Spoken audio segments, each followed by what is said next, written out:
Bab 1180. Bibi, aku akan tidur. Besok kau akan bercerita lagi, bukan? Tanya Ambrose sambil tersenyum. Baiklah. Yvette menepuk kepalanya dan tersenyum. Ambrose mengangguk senang. Dia sangat mengantuk sehingga dia tertidur dengan cepat. Yvette memeluknya sambil melihat dia tidur nyenyak. Di luar sedang hujan deras, dan di dalam kuil sangat dingin. Mereka berdua pun saling berpelukan erat untuk menghangatkan diri. Setelah waktu yang sangat lama, Yvette akhirnya tertidur. Sementara itu, di kamar tidur Kaisar di Istana Dunia Awan Selatan. Daryl berlutut di depan Kaisar dengari tenang di taman yang tenang dan indah, namun hatinya tidak tenang. Karena Daryl bisa menggunakan seekor semur untuk mengikat tali merah, Kaisar hendak memberinya hadiah. Dia telah memberitahu Kaisar bahwa dia menginginkan esensi naga milik Quincy. Kaisar lantas menatap Daryl dengan dingin dan berkata, "Kau Kasim kecil menginginkan esensi naga putri Quincy." "Itu benar, Yang Mulia." Daryl tidak berani mengangkat kepalanya, tetapi dia terdengar penuh tekad. Dia mengikuti Quincy sampai ke dunia awan selatan untuk esensi naga. Dia tidak akan menyerah sebelum dia mendapatkannya. Sang Kaisar menghela napas dan menatap Daryl sambil berkata, "Secara teknis, kau telah mencapai prestasi yang tidak bisa dilakukan orang lain. Aku tidak boleh menolak permintaanmu. Namun, karena ini melibatkan Putri Quincy, aku tidak bisa memutuskannya. Putri Quincy adalah saudara perempuanku.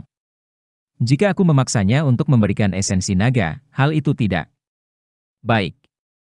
Mendengar itu, Daryl merasa putus asa. "Sial! Kau adalah seorang kaisar dan kau adalah pemimpin kerajaan ini. Kau hanya perlu mengatakannya, dan Quincy pasti akan menurut pikirnya." Daryl menjadi khawatir dengan tanggapan Kaisar, tetapi dia tidak berani menyuarakan pikirannya. Daryl memaksakan senyumnya, tetapi dia tidak yakin harus berkata apa. Daryl tidak tahu bahwa Quincy dan Kaisar sebenarnya bukan saudara kandung. Ketika Kaisar meninggal, seluruh dunia awan selatan berada dalam kekacauan.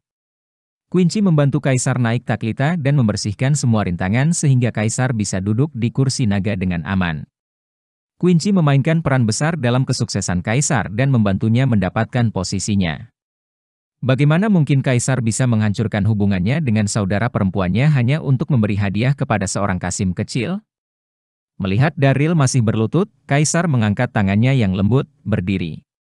Menyadari bahwa Daryl masih berlutut, Kaisar mengangkat tangannya dan memerintahkan, "Berdirilah." Kemudian dia berkata kepada pelayan istana di sampingnya, "Beri dia tempat duduk dan teh." "Baik, Yang Mulia." Dua pelayan istana dengan cepat membawa kursi dan meletakkannya di samping Daryl. "Apa yang sedang terjadi? Kau menolak untuk memberikan esensi naga, tetapi kau ingin mengundangku untuk minum?" Sungguh membingungkan, satu alis Daryl berkerut saat dia memikirkan hal itu. Beberapa pelayan istana menyiapkan buah dan teh, mengikuti perintah Kaisar. "Aku tidak bisa memutuskan tentang esensi naga karena itu milik Putri Quincy. Namun, kau telah mencapai prestasi yang luar biasa. Aku akan memegang kata-kataku. Kenapa kau tidak tinggal di sini hari ini untuk minum anggur dan mengamari bulan bersama para menteri dan aku?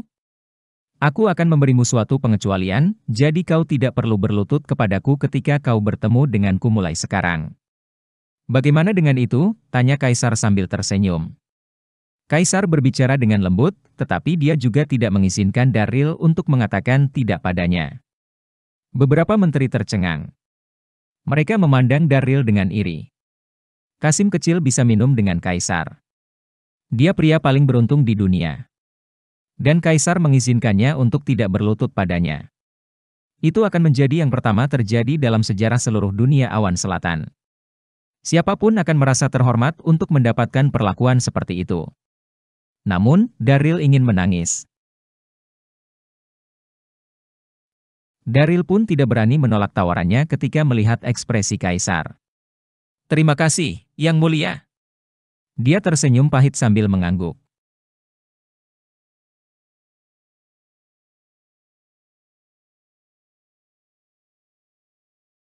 Bab 1181. Daryl telah memutuskan pada saat itu. Dia hanya bisa menemukan kesempatan untuk mencuri esensi naga kembali dari Quincy karena dia tidak bisa mendapatkannya dari Kaisar. Apa? Beberapa pejabat sipil itu tercengang dan mereka pun marah setelah menyaksikan tindakan Daril. Kasim brengsek ini. Yang Mulia mengizinkannya untuk tidak berlutut di masa depan, tetapi dia masih harus berlutut sekarang untuk menunjukkan rasa terima kasihnya. Beraninya dia langsung duduk? Kaisar juga mengerutkan kening, tetapi dia tidak menegur Daril karena dia memiliki kepribadian yang murah hati. Kaisar memandang beberapa pejabat setelah menyeruput teh dan tersenyum. Rekan-rekan pejabatku, sudah lama sekali kita tidak seperti ini. Apakah ada yang memiliki syair yang bagus untukku? Wajah cantik Kaisar dipenuhi dengan keadaan yang mendesak ketika dia mengatakan itu. Hujan salju musim semi terjadi di kota kerajaan 2 hari yang lalu dan seluruh istana menjadi indah karena tertutup oleh salju perak. Kaisar sangat menyukai puisi. Dia lalu mengumpulkan pejabat sipil untuk menikmati pemandangan dan membuat puisi. Brengsek! Puisi lagi. Daril tampak duduk di sana sambil minum teh dalam kebosanan, tetapi hatinya diam-diam merasa cemas. Dia sedang tidak ingin mendengarkan puisi mereka karena dia belum mendapatkan esensi naga. Namun, dia tidak bisa pergi. Karena Kaisar sengaja memberinya kursi khusus. Daril merasa gelisah. Dia pun hanya bisa bersabar dan menunggu waktu yang tepat untuk pergi. Yang Mulia. Seorang pejabat sipil dengan janggut berdiri dan berkata dengan hormat, "Aku punya puisi, tolong beri aku pendapatmu, Insinyur." Pria ini adalah seorang jenius terkenal di dunia awan selatan dan namanya Stanley Park. Dia memiliki reputasi menonjol di antara ratusan pejabat dan dikagumi oleh Kaisar. Bagus. Sang Kaisar tersenyum sambil perlahan mengangkat tangannya dan memberi isyarat kepada Stanley untuk mulai membacakan puisinya. Para pejabat lainnya memandangnya dengan harapan dan rasa hormat. Rumor menyebutkan bahwa Stanley mulai menulis puisi pada usia 7 tahun. Dia menjadi pejabat sipil tingkat tinggi pada usia 20 tahun dan pidatonya begitu fasih. Dia menjadi salah satu sastrawan hebat di dunia awan selatan. Puisi apapun yang keluar dari mulutnya akan bagus. Namun, Daril memiliki ekspresi acuh tak acuh. Dia tidak repot-repot bergabung dengan mereka dan hanya menikmati teh, seolah-olah tidak ada yang melihatnya. Stanley tersenyum, berdeham, dan perlahan mulai membaca di bawah perhatian semua orang. Salju turun di istana tadi malam. Dia berkeliaran di jembatan barat. Semua karena dia berpakaian putih. Keindahan dunia layu. Ekspresi Stanley sangat bangga saat dia melafalkan bait terakhir. Sontak semua orang melontarkan pujian padanya. Pejabat sipil lainnya pun memuji Stanley. Puisi yang bagus, puisi yang bagus. Sungguh menakjubkan. Kau benar-benar bisa menggambarkan suasana hati. Hanya pejabat Stanley yang bisa menulis puisi yang begitu hebat di zaman ini. Kaisar mengangguk setuju dan tidak bisa menyembunyikan pujian untuknya. Dia memandang Stanley dengan tersenyum dan berkata, "Stanley, kau benar-benar raksasa sastra terbesar di dinasti ini. Puisimu sangat bagus. PFFT." Namun, Daril malah tersedak teh. "Persetan. Kau menyebut itu puisi? Benar-benar mengejutkan. Sangat menarik.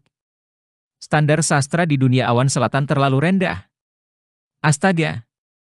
Mata Kaisar, beberapa pejabat sipil, dan pelayan istana di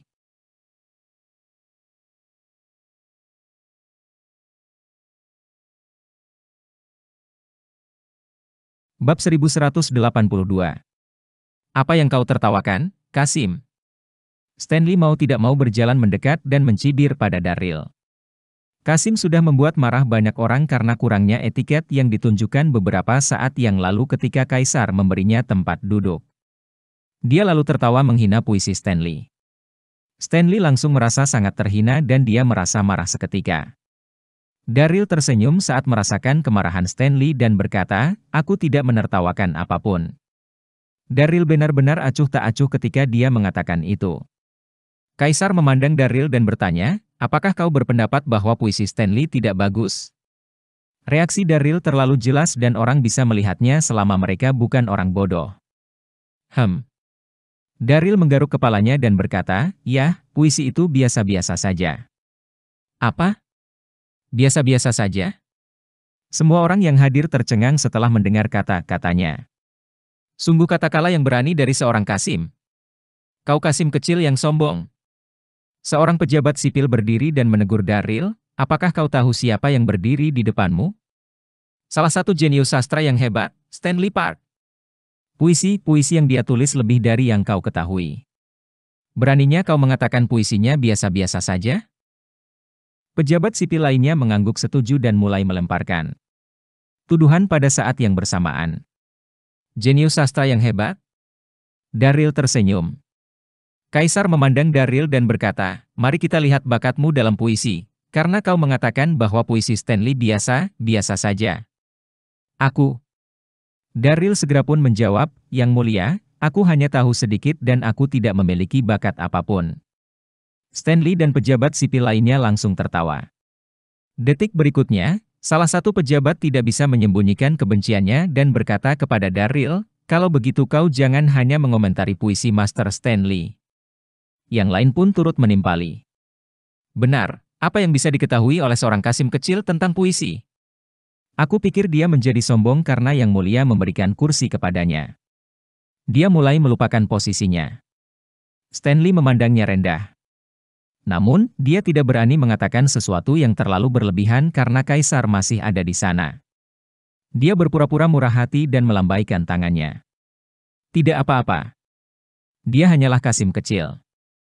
Ayo, tuangkan anggur untuk kita dan aku akan melepaskanmu dalam masalah ini. Menarik, jenius sastra hebat ini mencoba untuk bertindak sangat tinggi dan perkasa. Daryl tidak senang dengan sikap Stanley dan dia pun tertawa sebelum berkata, Lord Stanley, puisimu benar-benar tidak berarti apa-apa sebenarnya. Semua orang di halaman itu menjadi gempar karena perkataan Daryl. Baik pejabat sipil dan pelayan istana sontak berdiskusi dengan berbisik di antara mereka sendiri. Kasim kecil ini. Dia benar-benar tidak tahu diri. Stanley pun begitu marah sehingga janggutnya hampir terbang. Dia memandang Daryl dengan dingin dan berkala, oke. Sepertinya Kasim kecil ini bisa membuat puisi yang lebih baik dariku. Jika itu masalahnya, bacakan puisimu dan biarkan kami semua mendengarnya. Benar. Buatkan satu puisi jika kau sangat hebat. Bab 1183. Beraninya kau memprovokasi Stanley. Kaisar memandang Daryl dan dengan kemudian berkata padanya, Daryl, mengapa kau tidak membuatkan kami sebuah syair karena kau mengatakan bahwa puisi Stanley biasa-biasa saja? Suaranya lembut, namun berwibawa dan tidak perlu dipertanyakan lagi. Kaisar penasaran dengan Daryl. Kasim ini bisa menggunakan semut untuk mengikat benang merah yang berarti dia memiliki bakat. Dia lalu mengatakan puisi Stanley tidak bagus. Mungkinkah dia memiliki kemampuan untuk membuat puisi? Seluruh halaman dalam keheningan total dan semua orang menutup mulut mereka begitu Kaisar mulai berbicara. Daryl menggaruk kepalanya dan berkata dengan sopan kepada Kaisar, biarkan aku berpikir sejenak. Dunia alam semesta memang memiliki banyak puisi tentang hujan salju. Namun, mungkin Kaisar telah membaca puisi kuno dunia alam semesta sejak penghalang sihir antara 9 daratan telah menghilang. Oleh karena itu, Daryl tidak dapat menggunakan puisi dari dunianya lagi. Namun, Daryl tidak panik karena ada banyak orang berbakat di dalam pagoda yang ada padanya. Daryl berpura-pura mengerutkan kening dan merenungkan puisinya sambil diam-diam berkomunikasi secara telepati dengan Pangtong di dalam pagoda.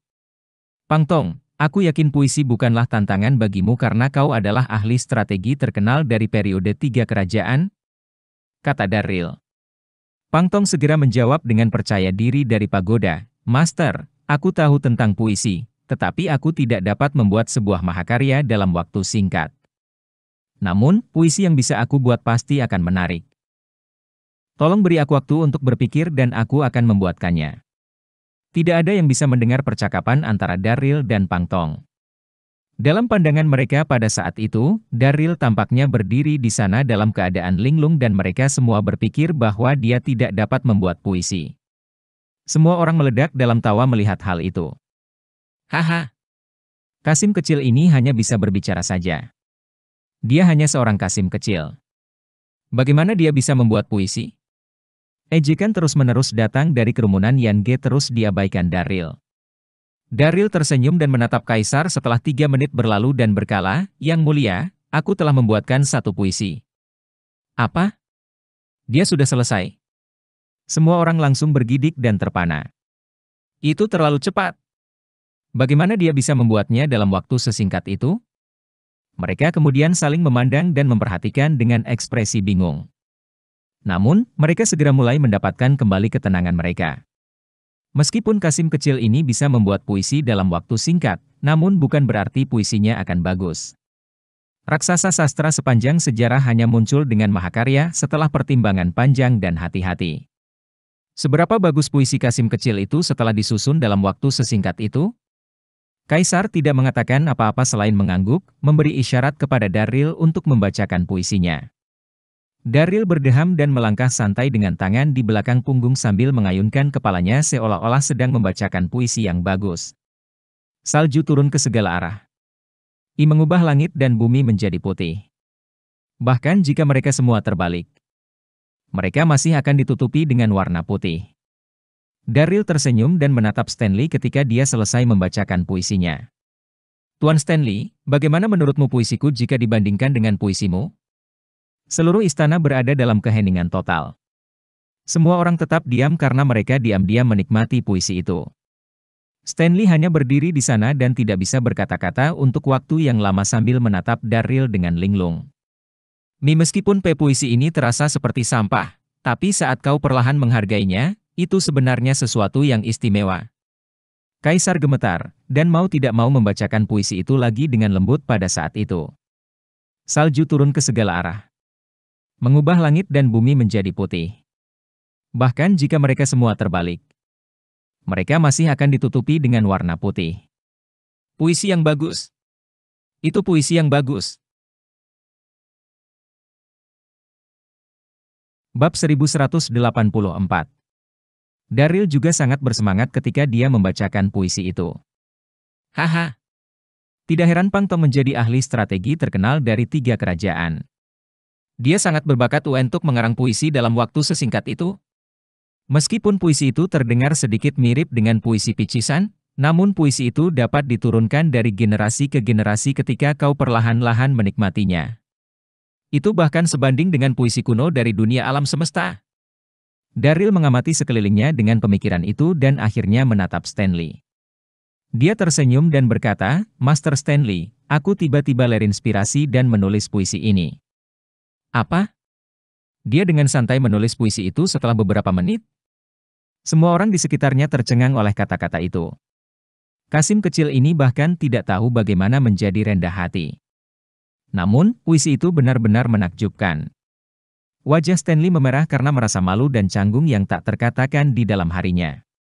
Daril lalu melanjutkan, Master Stanley, aku dapat melanjutkan. Aku akan segera menuangkan anggur untuk menebus kesalahan jika kau bisa membacakan puisi yang lebih baik dari aku. Aku.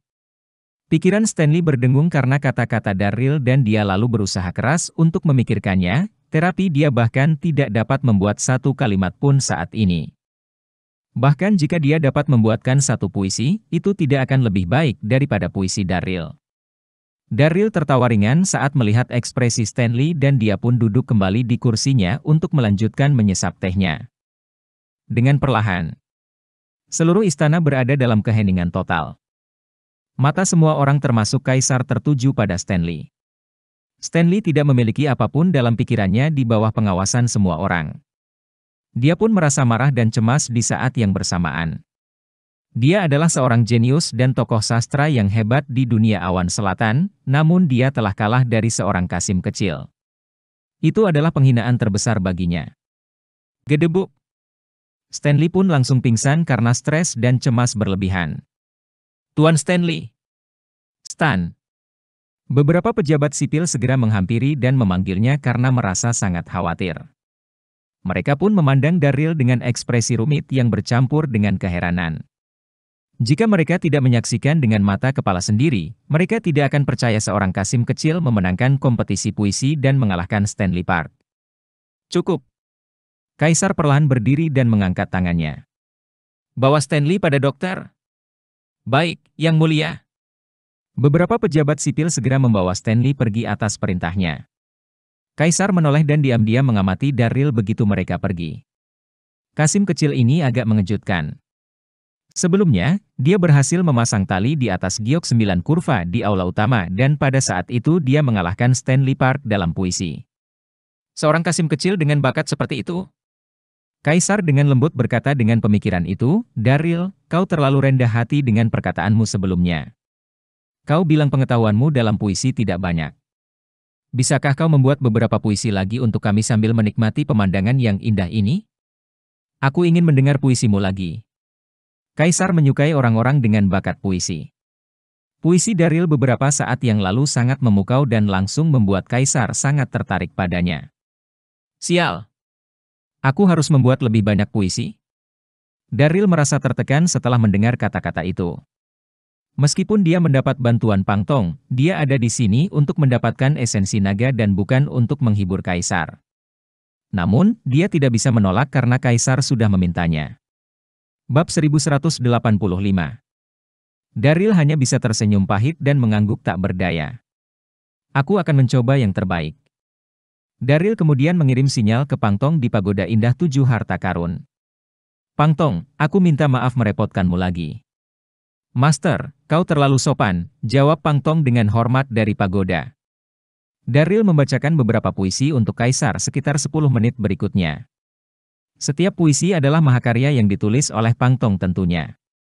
Suasana hati Kaisar langsung berubah gembira saat dia perlahan menikmati puisi yang memesona dan bahkan memperlakukan Daryl seolah-olah dia adalah bakat yang langka. Tidak sampai senja, Kaisar akhirnya melepaskan Daryl. Hah? Daryl mengambil napas dalam-dalam dan segera membungkuk pada saat itu. Aku akan pergi sekarang. Daryl kemudian berbalik dan pergi. Sang Kaisar bergetar saat melihat punggung Daryl. Daryl sangat berbakat. Sungguh sangat disayangkan dia menjadi seorang Kasim. Kalau tidak, dia mungkin akan mengangkatnya menjadi pejabat tingkat tinggi. Daryl, tunggu sebentar. Kaisar memanggil Daryl sekali lagi. Daryl menoleh pada Kaisar yang kemudian mendekatinya, kembalilah dan istirahatlah sebentar. Datanglah ke kamarku malam ini dan temani aku menikmati cahaya bulan sambil membacakan puisi. Di kuil yang hancur di sisi lain dunia baru. Yvette Lane telah tidur untuk waktu yang lama.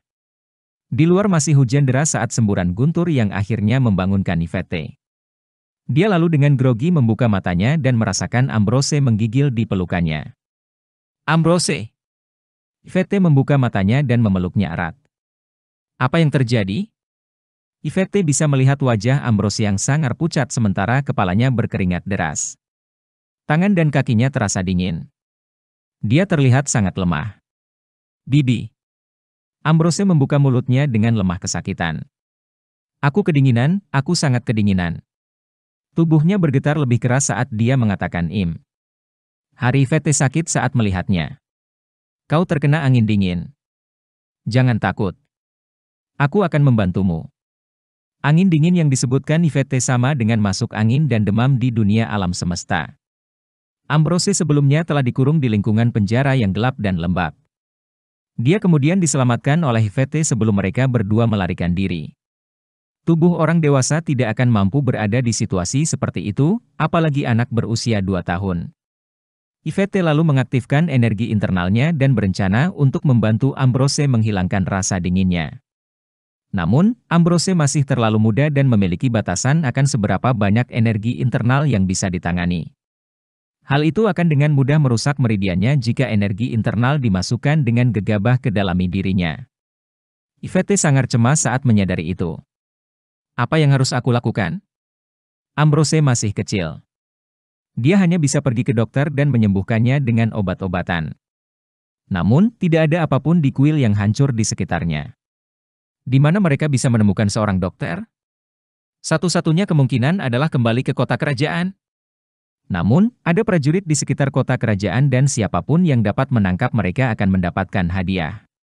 Yvette menggertakkan giginya dan tidak memedulikan apa-apa lagi, karena lebih penting untuk menyembuhkan anak itu terlebih dahulu. Dia langsung membawa Ambrose dan berlari keluar dari kuil yang hancur. Yvette pun basah kuyup ketika dia mencoba melindungi Ambrose dari hujan sambil menggendongnya di bawah hujan deras di luar. Ambrose, tunggulah. Kita akan segera mencapai kota kerajaan dan aku akan carikan Inu seorang dokter. Tunggu, jangan takut, Yvette mempercepat langkahnya sambil menghibur Ambrose. Ambrose sudah sangat lemah di tangannya. Namun, dia masih mengangguk patuh. Bibi, aku tidak takut. Jangan khawatirkan tentang aku. Aku. Dia tiba-tiba berhenti bicara dan pingsan.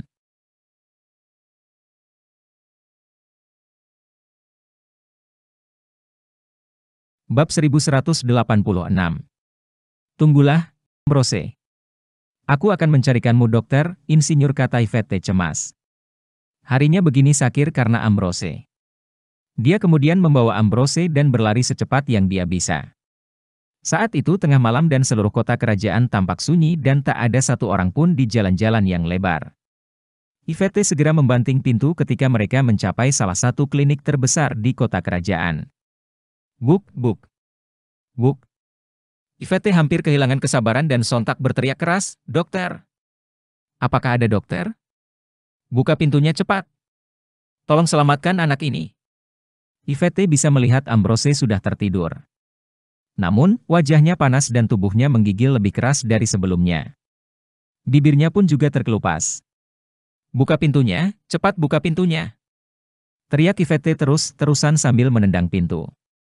Dia melihat tidak ada seorang pun di klinik karena hari sudah larut malam. "Bibi." Ambrose pun terbangun dan berkata dengan lemah, "Aku baik-baik saja. Aku masih bisa bertahan tanpa obat apapun. Ayo, kita cepat pergi atau para pengawal akan segera datang." Yvette merasa tidak enak mendengar kata-kata itu. Dia lalu dengan santai menyentuh dahi Ambrose. Dia bisa merasakan kepala anak itu sangat panas. Dia kemudian membawa Ambrose dan mencari klinik lain.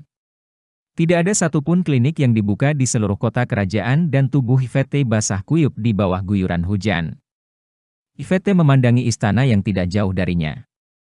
Hatinya berdebar dan dia tidak bisa bersikap tenang untuk waktu yang lama. Satu-satunya dokter yang ada saat ini adalah mereka yang ada di istana.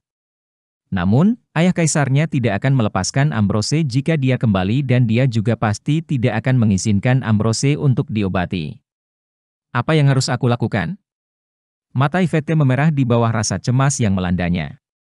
Dingin-dingin sekali, situasi Ambrose pun memburuk, dan dia terus bergumam tanpa henti. Detik berikutnya Ambrose berteriak dari lengan Yvette, "Bu, aku kedinginan. Kapan kita akan kembali ke dunia alam semesta? Kau berjanji akan membawaku ke semua tempat yang menyenangkan." Anak itu mengira Yvette sebagai ibunya, Monica. Yvette merasa sangat sedih melihat hal itu dan lalu menghiburnya lembut, "Ambrose, aku akan segera membawamu ke dunia alam semesta. Kau harus berjanji kepadaku bahwa kau akan berlahan. Aku akan segera mencarikan dokter untukmu." Yvette benar-benar putus asa. Semua klinik di kota kerajaan sudah ditutup. Di mana dia bisa mencari dokter? Yvette merasa pikirannya kosong di bawah hembusan angin malam yang dingin terus-menerus. Dia memeluk Ambrose erat-erat dan air matanya mulai mengalir. "Ambrose, aku minta maaf karena tidak merawatmu dengan baik." Gumam Yvette dengan rasa bersalah di dalam hatinya. "Putri!" Terdengar sebuah suara datang tidak jauh di belakangnya. Yvette bergidik dan segera berbalik. Dia bisa melihat barisan prajurit pasukan kerajaan berdiri rapi puluhan meter darinya. Seseorang memelototinya dari atas kuda. Dia adalah Sawir Yates. Sial! Siapa yang menyangka bahwa masih akan ada prajurit pasukan kerajaan di malam selarut ini? Yvette mulai panik. Kuda Sawir perlahan mendekati Yvette dan berhenti tepat di depannya. Sawir turun sambil berkata dengan rasa lega, "Putri, akhirnya aku menemukanmu." Bab 1187. Dia bisa menghadap kaisar setelah putri ditemukan. "Tetaplah di sana."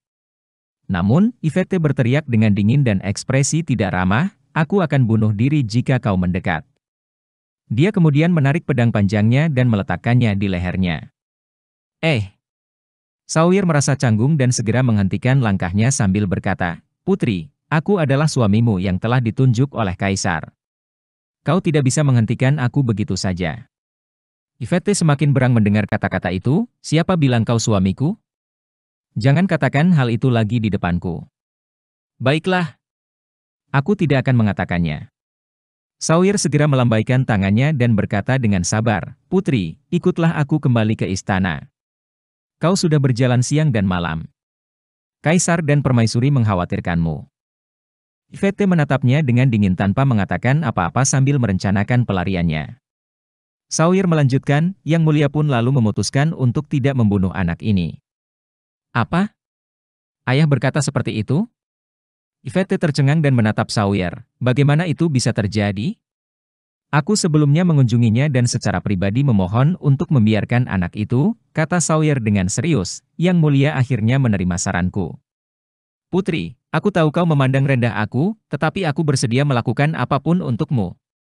Yvette menghela napas panjang dan bertanya, "Apa yang telah diputuskan oleh ayah Kaisar dengan Ambrose?" Sawyer merenung sejenak dan berkala, Yang Mulia berkata bahwa dia tidak akan membunuh Ambrose, tetapi dia ingin Ambrose dikirim ke barak dan melakukan kerja rodi. Pernyataan itu memang benar adanya. Yvette adalah putri kesayangan Kaisar Dunia Baru dan dia mengkhawatirkannya ketika dia pergi. Dia lalu memutuskan untuk mundur selangkah agar putrinya kembali kepadanya. Dia akan membiarkan Ambrose hidup dan mengirimnya ke barak sebagai gantinya. Apa? Dia akan dikirim ke barak dan melakukan pekerjaan berat?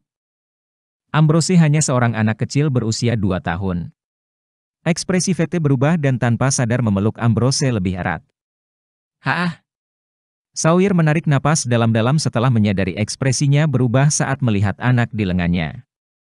Dia lalu dengan sabar menasihati, "Putri, mengirim Ambrose ke barak adalah hal terbaik yang bisa dilakukan oleh Yang Mulia. Kumohon hargai keputusannya." Dia kemudian melanjutkan, "Anak ini sepertinya sakit parah. Kau hanya akan memperburuk kondisinya jika kau terus melarikan diri dengannya. Kenapa kau tidak mengikuti aku kembali ke istana dan aku akan segera meminta dokter untuk merawatnya. Kami akan mengirimnya ke barak setelah dia sembuh total." Tapi, hati Yvette sangat berat, namun, dia masih sangat muda. Bagaimana dia bisa bertahan di dalam barak? "Putri." Sawyer juga merasa cemas. Dia pun tersenyum pahit dan menghiburnya, "Meskipun keadaannya akan sulit di dalam barak nanti, setidaknya kau telah menyelamatkan hidupnya." Kata-kata ini menghantam Yvette di tempat yang paling penting. Ya, setidaknya Ambrose akan tetap hidup meskipun dia dikirim ke barak. Dia mungkin akan mati di jalan jika dia terus membawanya berkeliling untuk mencari pengobatan. Berdasarkan situasi saat ini, hanya dokter istana yang bisa menyelamatkannya.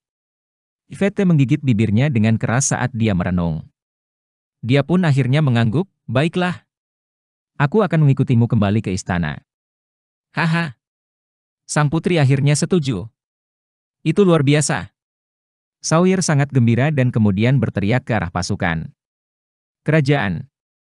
Cepat, bawa putri kembali ke istana." "Siap."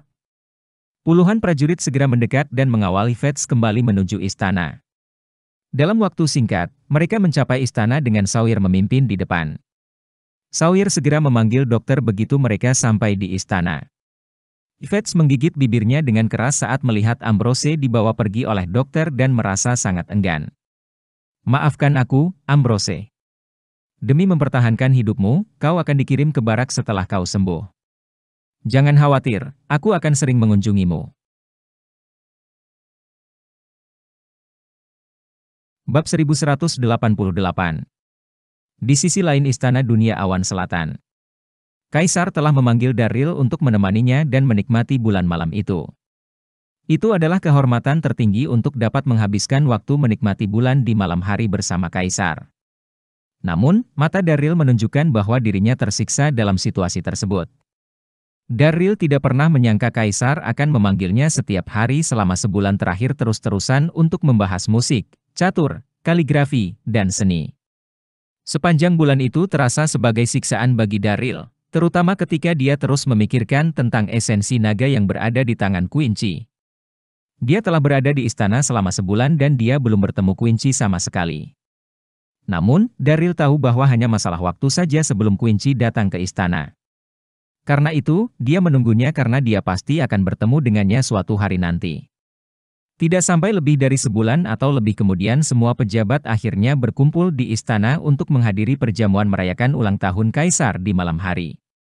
Semua pejabat mabuk pada malam itu dan begitu pula Quincy yang akhirnya beristirahat di istana lain. Daryl sangat gembira setelah menerima berita itu. Haha, sungguh tidak sia-sia menunggu sebulan untuknya. Kesempatanku akhirnya dalang. Daryl diam-diam datang ke istananya di tengah malam. Istana yang terletak di bagian utara tersebut dijaga ketat saat Quincy sedang beristirahat di sana. Daryl bisa melihat penjaga berpatroli di sekitar istana dengan penjaga yang ditempatkan di pintu masuknya. Sebagai seseorang yang cukup berpengaruh dan berperingkat tinggi, tempat tinggal Quincy tentu saja akan dijaga ketat seperti halnya istana kaisar. Haah!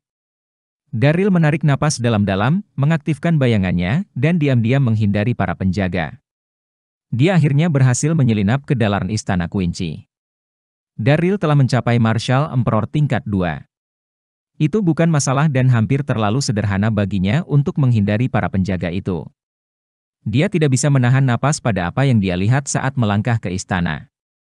Istana tersebut dipenuhi dengan aroma manis, sementara seorang wanita seksi sedang beristirahat di sofa. Dia tidak lain adalah Quincy Long sendiri. Tubuhnya yang memikat di dalam gaun sutranya tampak menggoda. Meskipun dia sedang beristirahat dengan mata tertutup, dia masih memancarkan aura agung yang tidak dapat dijelaskan dengan kata-kata. Daryl diam-diam menghela napas saat melihat pemandangan itu. Quincy adalah wanita terkuat yang pernah dia kenal. Auranya masih terasa sangat kuat meskipun dia sedang tidur. Daryl terus mengagumi pemandangan itu sambil berhati-hati mendekatinya. Meskipun Quincy sangat cantik, hal terpenting pada saat itu adalah mendapatkan esensi naga. Daryl merasa jantungnya akan melompat keluar dari matanya saat dia tiba di depannya dan mendengarkan helaan napas Quincy. Daryl lalu melihat sebuah karung brokat kecil di pinggang tipis Quincy yang memiliki cahaya keemasan samar di dalamnya. Jelas bahwa esensi naga berada di dalamnya. Daryl sangat bersemangat. Namun, dia tidak berani mengambil tindakan dengan gegabah meskipun esensi naga bisa dijangkau tepat di depan matanya. Namun, dia tidak akan bisa menghindari kontak tubuh dengan Quincy jika dia mengulurkan tangannya dan mengambilnya. Marshal Emperor tingkat 5 seperti dia akan menyadarinya. Tepat ketika Daryl sedang merenung, Quincy yang sedang mabuk lalu perlahan membuka matanya dan bertanya, "Siapa kau?" "Sial!" Daryl melompat dan otaknya langsung kosong.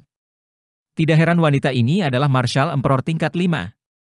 Bahkan di tengah mabuk pun, dia masih bisa merasakan seseorang memasuki kamarnya. Mata Quincy tertuju pada Daryl, dan segera duduk tegap. Gedebuk. Saat Quincy duduk, esensi naga jatuh dari pinggangnya. Ini kesempatanku. Daryl segera bereaksi dan dengan cepat menangkap esensi naga di tangannya. Haha. Aku akhirnya mendapatkannya. Peri kecil bisa diselamatkan. Astaga. Ekspresi Quincy berubah dan berkata, "Pelayan kurang ajar. Beraninya kau mengambil barang-barangku." Quincy tidak mengenali Daryl karena cahaya di kamarnya tampak redup dan dia mengira Daryl hanyalah seorang kasim yang berani. BZZ. Aura kuat kemudian keluar dari tubuh Quincy dan menyerang Daryl. Udara di seluruh kamar tidur langsung membeku. Rasanya menakutkan. Bab 1189. Sial. Daryl tidak bisa menghindari serangan kuat yang mendekat. Dia hanya bisa berbalik dan menghadapi serangan secara langsung dengan mengaktifkan energi murninya dengan panik. Buk. Saat kedua serangan mereka bentrok, Daryl mendengus dan dipaksa mundur puluhan langkah sebelum memercikkan seteguk darah segar.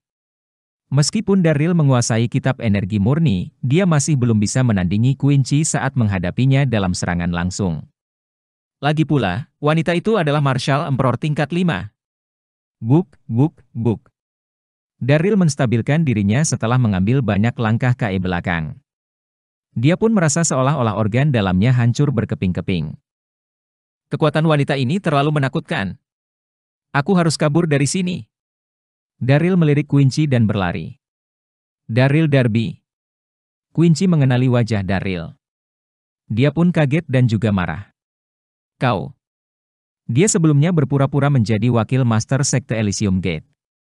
Bagaimana mungkin dia tidak mengenali Daryl? Quincy awalnya mengira orang di depannya ini adalah Kasim kecil, tetapi dia tidak menyangka dia adalah Daryl yang sedang menyamar sebagai Kasim. Quincy mungkin tidak akan begitu marah jika dia benar-benar seorang Kasim. Namun, karena dia adalah Daryl, hal itu akan membawa masalah yang sama sekali berbeda karena Daryl adalah pria biasa. Quincy tiba-tiba menjadi malu dan marah pada saat yang bersamaan ketika memikirkan tubuhnya yang setengah telanjang telah dilihat oleh Daryl beberapa kali. Dia gemetar seolah-olah dia akan meledak. Astaga! Quincy mengangkat tangannya dan meraih armor di udara sebelum dengan cepat memakainya dan berteriak, "Pengawal! Siap!" Sekelompok penjaga dengan cepat berkumpul atas perintahnya. "Ikuti aku dan langkap pencuri itu. Kalian tidak boleh gagal!" Seru Quincy dan kemudian melompat mengejar Daryl. Para pengawal pun mengikutinya dengan cepat. Daryl sudah berada di luar istana. Dia melihat sosok Quincy yang sedang mengejarnya seperti peri istana bulan di bawah sinar bulan. Sial, aku hanya ingin mengambil kembali barang-barangku. Kenapa aku dikejar seperti aku pencuri? Di mana letak keadilan di dunia ini? Ekspresi Daryl tampak pahit dan dia pun lalu mempercepat langkahnya. Di sisi lain dunia alam semesta di cabang sekte Istana Abadi Kota Donghai. Dax dan Chester duduk dan minum anggur. Cuaca awal musim semi pada hari itu sangat bagus dan hangat. Nancy dan Shelley sedang bermain dengan seorang anak kecil di samping mereka. Bocah itu adalah anak Chester dan Shelley dan namanya adalah Neil Wilson. Dia baru berusia 1 tahun, usia di mana dia mulai belajar berbicara. Suasana itu menyenangkan dan intim. Namun, Dax dan Chester duduk di sana dengan ekspresi berat. Dax menenggak anggurnya pada saat itu dan berkata, "Aku mendengar seseorang berpura-pura dari Elysium Gate dan menangkap anggota dari sekte lain. Mereka saat ini terjebak di Menara Bintang." Dia kemudian berkata, sekte-sekte ini benar-benar pantas mendapatkannya. Daryl melakukan begitu banyak untuk dunia alam semesta, namun mereka memfitnahnya karena kematian seorang wanita. Mereka pantas ditangkap menurutku. Dax menjadi marah saat menyebut sekte-sekte itu. "Haah." Chester tersenyum pahit dan berkata, "Dax, aku juga memandang rendah mereka. Namun, kita tidak bisa mengabaikan masalah ini dan kita harus menyelamatkan mereka." Chester berpandangan jauh ke depan dan lebih berpikiran terbuka. Meskipun dia membenci sekte lain, bagaimana jika seseorang mengambil kesempatan untuk menyerang mereka? Dunia alam semesta akan Tarnael jika sekte lain tertangkap. Dax tertegun dan bertanya dengan penasaran, "Kau bercanda, kan? Kau benar-benar ingin menyelamatkan sekelompok orang idiot itu?" Bab 1190. Dax kemudian meratap, "Kenapa? Sekte-sekte itu semuanya hanyalah orang-orang brengsek yang tidak tahu berterima kasih. Mereka tetap tidak akan berterima kasih bahkan jika kita menyelamatkan mereka. Apakah kau lupa bagaimana mereka memperlakukan Daryl? Aku juga mendengar orang-orang yang berpura-pura dari Elysium Gate itu sangat kuat. Terutama pemimpin mereka yang bernama Quincy Long itu. Gadis itu adalah Marshal Emperor tingkat 5. Shelley lalu menggendong anaknya dan berkata kepada Chester, "Suamiku, aku pikir kau harus mendengarkan Dax. Aku rasa dia benar untuk tidak menyelamatkan mereka." Shelley turut mendukung penuh akan apapun yang dilakukan Chester sejak menikah dengan Chester. Namun, Shelley tidak bisa mendukung idenya kali ini. "Haah." Chester menghela napas pendek dan tersenyum. "Kita harus menyelamatkan mereka demi keselamatan dunia alam semesta. Quincy mungkin kuat, tapi kudengar dia tidak berada di Menara Bintang saat ini. Kita memiliki kemungkinan besar untuk berhasil menyelamatkan orang-orang sekte itu jika kita mengambil kesempatan ini." Chester kemudian menatap Neil dan berkata, "Nak, ayahmu akan memukuli orang jahat. Apakah kau mendukungnya?" "Orang jahat? Kalahkan orang jahat?" seru Neil. Meskipun dia tidak bisa berkala-kala dengan fasih, dia masih bersemangat sambil melambaikan tangan kecilnya. "Ayah akan memukuli orang jahat? Aku ingin menjadi seperti ayah ketika aku besar nanti." "Haha." Chester tertawa terbahak-bahak setelah mendengar itu dan berkata, "Lihat, bahkan putra kami mendukungku." Shelley cemberut dan berkata, "Terserah kau, karena kau sudah memutuskan." Dax juga mengangguk. Dia mengangkat gelas anggurnya pada Chester dan berkata, "Oke, aku akan datang bersamamu jika kau harus menyelamatkan sekelompok orang idiot itu. Ayo, kita bersulang untuk kesuksesan kita." Chester terkekeh lalu mendentingkan gelas dengan Dax dan meneguk anggur. Hidup sungguh berharga untuk memiliki saudara seperti dia. Setelah beberapa gelas anggur, Dax dan Chester memberikan perintah mereka untuk segera mengumpulkan murid-murid Istana Abadi dan Gunung Bunga sebelum menuju Menara Bintang dan menyelamatkan sekte-sekte lain itu. Tengah malam. Menara Bintang sangat suram dan sunyi di malam hari. Di sekitar tempat itu telah dijaga ketat dengan penjaga berpatroli di mana-mana. Sejak Quincy memimpin pasukan Awan Selatan untuk menangkap anggota-anggota sekte, mereka telah dikurung di Menara Bintang. Meskipun Quincy sendiri tidak hadir saat ini, masih ada beberapa ratus ribu prajurit Awan Selatan yang menjaga Menara Bintang untuk mencegah para tawanan melarikan diri. Apa itu? Seseorang di antara mereka berteriak. Tiba-tiba para prajurit di sekitarnya melihat ke bawah tanpa sadar. Semua orang langsung terkesiap. Mereka bisa melihat beberapa ratus ribu orang tidak jauh dari mereka. Dua bendera besar melambai tepat di depan mereka dan tertulis dengan jelas sebagai Istana Abadi dan Gunung Bunga. Yang memimpin mereka adalah Dax dan Chester. Dengarkan kalian semua. Bunuh mereka semua. Selamatkan semua anggota sekte lain. Raung Dax sambil memegang kapak ke atas. Para murid Istana Abadi dan Gunung Bunga mulai bertarung dengan pasukan Awan Selatan aras perintahnya. Dalam sekejap mata, puluhan prajurit Awan Selatan terkena kapak Dax dan meratap dengan kesakitan sebelum jatuh ke genangan darah mereka sendiri. Sementara itu di barak Dunia Baru. Ambrose telah dikirim ke barak untuk melakukan kerja paksa pada saat itu. Tugas utama orang-orang di barak adalah membawa balok batu bara. Mereka perlu membakar batu bara sebagai sumber energi pemanas untuk musim dingin yang menusuk. Ambrose baru saja selesai memindahkan balok batu bara dan seluruh tubuhnya pun tampak kotor. Ada ratusan orang seperti dia yang melakukan kerja paksa, tetapi Ambrose adalah anak yang termuda di sana. Tak ada seorang pun yang dapat bermalas-malasan di barak, karena mereka akan dicambuk jika melakukannya. Semua orang baru saja selesai memindahkan batu bara. Beberapa ratus buruh duduk di lantai dengan terengah-engah dan salah satu di antara mereka adalah Ambrose. Tubuhnya yang masih kecil tidak bisa menahan beban dan tangannya pun terus berdarah sementara wajahnya penuh dengan keringat. Waktu makan. Waktu makan, teriak seorang prajurit Dunia Baru dengan keras di hadapan sekelompok pekerja yang segera mengelilinginya. Momen makan 3 kali sehari adalah momen paling membahagiakan bagi para pekerja itu. Semuanya mengantri. Tegur prajurit Dunia Baru sambil membawa karung hitam di tangannya yang berisi roti kukus. Di barak, para buruh bisa makan 2 roti kukus setiap kali makan tanpa ada makanan lain yang tersedia. Prajurit Dunia Baru lalu berkata dengan marah, "Aku akan mengatakannya sekali lagi.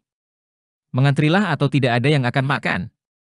Para pekerja menghentikan upaya mereka dan mulai mengantri untuk menerima 2 roti kukus. Ambrose berada di ujung antrian. Setelah giliran tiba, dia lalu pergi ke sudut, berjongkok, dan segera melahap roti kukus yang diberikan padanya. Dia masih sangat kecil, namun dia sudah harus memindahkan semua balok batu bara beberapa saat yang lalu, dan wajar jika dia sangat kelaparan. Meskipun roti kukusnya tidak enak, namun setidaknya itu bisa mengisi perutnya dan Ambrose menikmatinya. Terdengar suara langkah kaki dalang di belakangnya tepat ketika dia hendak menggigit roti dan seseorang langsung mengambil roti di tangannya. "Ambrose Darby, bukan? Aku yakin kau tidak perlu 2 roti karena kau masih kecil. Aku akan membantumu memakannya." Ambrose berbalik untuk melihat seorang remaja berusia sekitar 17 atau 18 tahun dengan kulit gelap dan tampak agak kuat. Remaja itu juga seorang buruh di barak ini dan dia telah mencuri roti miliknya. Bab 1191. Roti kukus Ambrose direbut oleh remaja bernama Dean Lynch yang kasar. Dia suka menindas orang yang kecil dan lemah. Buruh di barak hanya bisa mendapatkan 2 roti kukus untuk setiap kali makan. 2 roti kukus tidak cukup untuk remaja yang sedang tumbuh seperti Dean, jadi dia mengambil roti kukus milik Ambrose. Ambrose berteriak pada Dean dengan wajah memerah, "Kakao! Kembalikan rotiku padaku! Kembalikan padaku! Roti itu milikku." Namun, Ambrose didorong ke lantai sebelum dia bisa mendekati Dean. "Siapa yang bisa membuktikan bahwa roti kukus ini milikmu?" tanya Dean sambil merendahkan Ambrose. "Roti ini sekarang ada di tanganku dan itu berarti roti ini milikku." Ambrose sangat marah dan hampir menangis setelah mendengar kata-kata itu. Dia ingin mengambil kembali roti, tetapi tubuhnya terlalu kecil. Meskipun dia tahu beberapa metode kultivasi, dia masih bukan tandingan Dean. Dean Lynch, kembalikan roti kukus itu kepada anak itu. Seseorang berteriak tidak jauh dari mereka. Dia seorang anak laki-laki dengan mata besar. Dia memakai kemeja putih sambil mendekati mereka dengan cepat. Anak laki-laki itu berusia sekitar 8 atau 9 tahun dan gadis kecil di belakangnya berusia sekitar 3 atau 4 tahun. Mereka adalah sepasang saudara kandung. Kakak laki-lakinya dipanggil Sven dan sedangkan adik perempuannya adalah Tira dan mereka berdua juga pekerja barak. Kedua bersaudara ini memiliki rasa keadilan yang tinggi. Mereka pun tidak bisa menahan keinginan untuk membantu Ambrose ketika mereka melihat dia ditindas. Sven mendekat dan memelototi Dean sambil berkata dengan dingin, "Dean, betapa tak tahu malunya dirimu untuk merebut roti kukus anak-anak." Aku. Wajah Dean memerah dan dia pun tiba-tiba terdiam. Sepertinya Dean takut pada Sven. Meskipun Sven baru berusia sekitar 8 tahun, dia cukup kuat. Dean tidak mampu menyinggung perasaan Sven. Dia pun berbalik dan lari. Sven mencibir saat melihat Dean melarikan diri. Dia pun kemudian dengan cepat membantu Ambrose berdiri sambil tersenyum, "Adik, jangan takut, aku Sven dan ini saudara perempuanku, Tira dan kau tidak perlu khawatir ditindas olehnya, lain kali kami berdua di sekitarmu." Tira datang dan mengamari Ambrose dengan matanya yang besar dan cerah. Dia kemudian memberikan roti kukusnya pada Ambrose dan berkala, "Adik, ini milikku." "Terima kasih." Ambrose menerima roti kukus, merasa tersentuh. "Kakak Sven, Tira, terima kasih." Ini adalah pertama kalinya Ambrose merasakan kehangatan dari orang asing setelah melalui begitu banyak hal. Beberapa puluh hari berikutnya, Ambrose dan bersaudara menjadi teman baik. Mereka bekerja keras bersama di siang hari dan berpelukan bersama ketika mereka tidur di malam hari. Tidak ada yang berani menindas Ambrose selama Sven ada di sekitarnya, ketika para prajurit membagikan roti kukus. Selama periode waktu itu, Yvette telah mengunjungi Ambrose beberapa kali. Hati Yvette hancur ketika dia melihat betapa lelahnya Ambrose. Anak itu dianggap sebagai penjahat oleh ayahnya, sang kaisar. Ambrose pun berperilaku baik setiap kali Yvette datang, karena dia tidak ingin wanita itu khawatir. Sampai malam itu, Ambrose telah bekerja sepanjang hari dan kelelahan, saat dia berbaring di kasur jerami dalam tidur nyenyaknya. Sven lalu dengan hati-hati membangunkannya dan berbisik, "Ambrose. Ambrose, apakah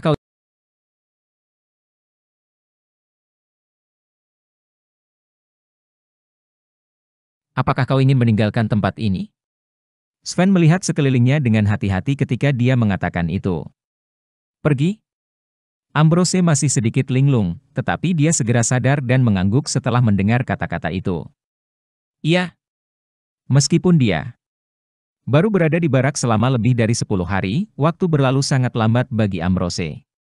Dia pun bermimpi untuk meninggalkan tempat ini bahkan dalam mimpinya. "Baiklah."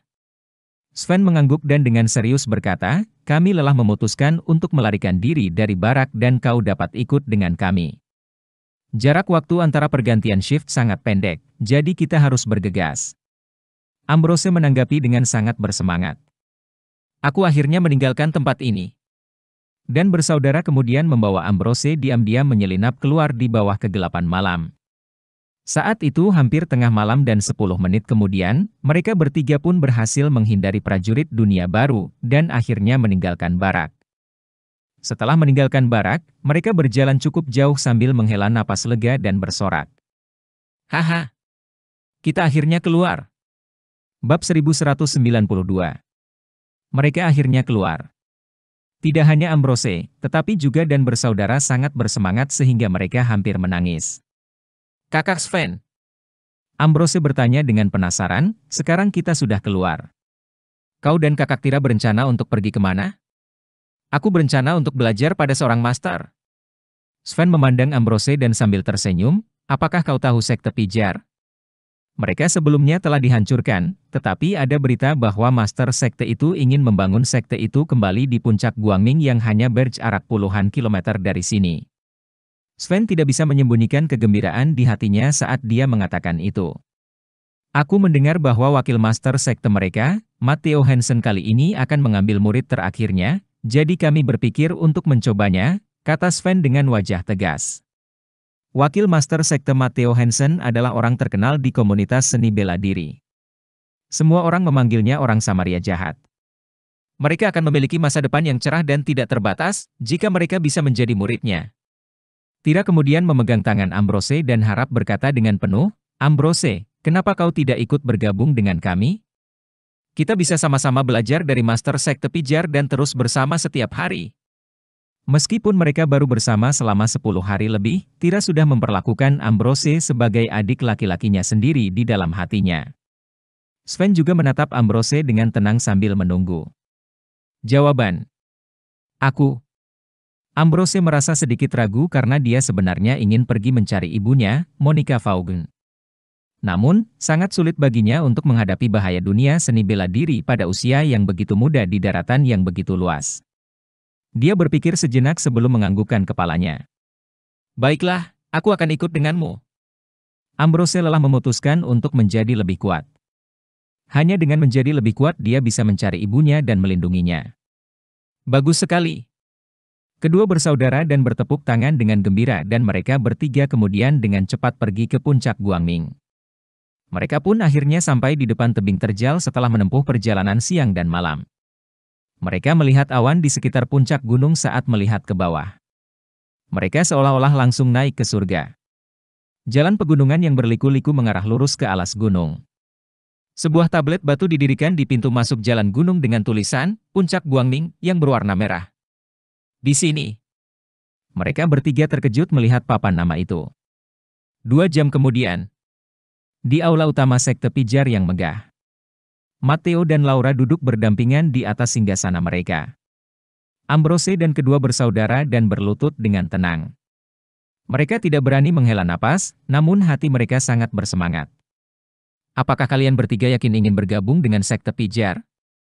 Tanya Matteo dengan datar sambil melirik mereka bertiga. Dia memang berniat menerima murid karena dia ingin mewariskan apa yang dia miliki kepada mereka. Sven mengangguk dengan marah dan bersujud dengan hormat. Ya, kami ingin bergabung dengan Sekte Pijar dan menjadi muridmu. Tolong terima kami bertiga, wakil master sekte. HM. Matteo mengangguk dan tersenyum. Mulai hari ini dan seterusnya, kalian bertiga adalah murid terakhirku. Aku harap kalian akan bekerja lebih keras dalam berlatih kultivasi dan tidak mengecewakan aku. Mata Matteo tertuju pada Ambrose dengan puas ketika dia mengatakan itu. Dia pun lalu menguji kualitas mereka bertiga. Mereka bertiga memiliki bakat kultivasi yang langka. Sebenarnya, Matteo telah bertemu Ambrose sebelumnya sekitar setengah tahun yang lalu ketika dia membawa muridnya Justin Quinn untuk mendapatkan pengalaman di dekat kota kerajaan. Mereka telah bertemu Lord Kenny Brett dan Monica yang sedang bertamasya dengan Ambrose sebelum Lord Kenny dan dia bertarung. Saat itu, Matteo bahkan menyerang Monica yang hampir merenggut nyawa Monica dan Ambrose. Namun, Ambrose masih anak yang sedang tumbuh dan terlihat sangat berbeda dari 6 bulan yang lalu. Matteo bahkan tidak bisa mengenalinya. Ambrose juga masih muda saat itu. Bagaimana dia bisa ingat bahwa masternya hampir membunuhnya? Muridmu mengakui master mereka.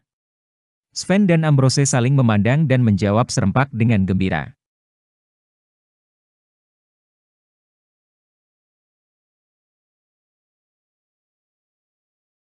Bab 1193. Di sisi lain dari dunia alam semesta. Murid-murid Istana Abadi dan Gunung Bunga menang dalam serangan diam-diam mereka di Menara Bintang di bawah kepemimpinan Dax dan Chester. Mereka berhasil menyelamatkan semua sekte lainnya. Berita tentang kejadian ini menyebar jauh di seluruh dunia alam semesta, terutama dalam komunitas seni bela diri. Banyak yang membicarakannya dan memuji Sekte Istana Abadi dan Gunung Bunga. Selain itu, ada berita lain yang lebih menarik di antara mereka. Master Sekte Mei, Aurora Hansen telah memberitahu dunia bahwa dia akan menikah dalam waktu dekat. Dia pun telah mengirimkan undangan ke setiap sekte. 2. Orang yang akan dinikahi Aurora adalah seorang kultivator bernama Master Daun Merah. Master Daun Merah adalah orang terkenal di dunia kultivasi. Identitasnya adalah rahasia, karena dia bukanlah bagian dari sekte manapun, namun dia sangat kuat dan tangguh. Dia adalah seorang pembunuh terkenal di dunia alam semesta. Rumor mengatakan bahwa dia akan menggunakan daun maple merah sebagai senjatanya setiap kali membunuh seseorang. Karena itulah, namanya adalah Master Daun Merah. Berita bahwa Aurora dan Master Daun Merah akan menikah menyebabkan kegemparan di komunitas seni bela diri. Di dalam sekte Mei, di ruangan yang dipenuhi dengan dekorasi lampu warna-warni, suasana kemeriahan sangat menonjol karena jendela tempat itu ditutupi dengan huruf merah besar. Aurora duduk dalam gaun panjang ungu tanpa ekspresi di wajahnya, sangat kontras dengan suasana kamarnya yang meriah. Seorang pria berjubah merah berdiri di depan Aurora. Pria berusia 30-an dengan fitur menonjol dan aura elegan itu tidak lain adalah Master Daun Merah. Aurora, dia menatap Aurora dengan lembut. Aku telah mengirim undangan pernikahan kita ke semua sekte. Jangan khawatir, aku akan memperlakukanmu dengan baik setelah kau menikah denganku. Aku tidak akan membiarkanmu melalui kesulitan apa pun. Master Daun Merah tidak bisa menyembunyikan kegembiraan di hatinya ketika dia mengatakan itu. Dia jatuh cinta dengan Aurora Hansen ketika mereka berkenalan secara kebetulan 5 tahun yang lalu dan mulai mengejarnya setelah itu. Namun, Aurora selalu bersikap dingin padanya. Master Daun Merah mengunjungi sekte Mei dan menyatakan cintanya pada Aurora sekali lagi 3 hari yang lalu. Dia lalu tidak menyangka bahwa Aurora menyetujui lamarannya. Master Daun Merah sangat gembira. Dia pun sangat bersemangat selama 3 hari terakhir sehingga dia hampir tidak bisa tidur. Aurora, sang Dewi Es terkenal dari dunia seni bela diri akan segera menjadi istrinya. Master Daun Merah percaya bahwa siapapun di dunia ini akan iri padanya. Daun Leaf, ada sesuatu yang harus aku katakan padamu, Aurora berkata sambil menghela napas, alasan aku memilih untuk menikahimu bukanlah karena aku telah menerimamu di hatiku, tetapi karena aku berada dalam keadaan sulit. Wajah indah Aurora tampak sedikit muram, aku hamil, 2, apa? Master Daun Merah tercengang setelah mendengar kata-kata itu. Dia pun melihat Aurora dengan linglung. Aurora memang hamil. Dia sedang mengandung anak Darryl. Ini adalah mimpi buruk baginya, ketika dia sadar bahwa telah tidur dengan Darryl. Dia pun tidak pernah berharap bahwa akan mengandung anaknya setelah kejadian itu. Aurora adalah Master Sekte Mei, suci, murni, dan tidak pernah punya kekasih. Orang-orang pasti akan membicarakannya di belakang, jika berita bahwa dia hamil tersebar. Solusi terbaik baginya adalah mencari pria dan menikah. Tidak ada yang akan mengatakan apa-apa ketika dia menikah dan punya anak. Aurora menyetujui lamaran Master Daun Merah dan menikahinya dalam keadaan seperti itu. Master Daun Merah gemetar ketika mendengar dia sedang mengandung.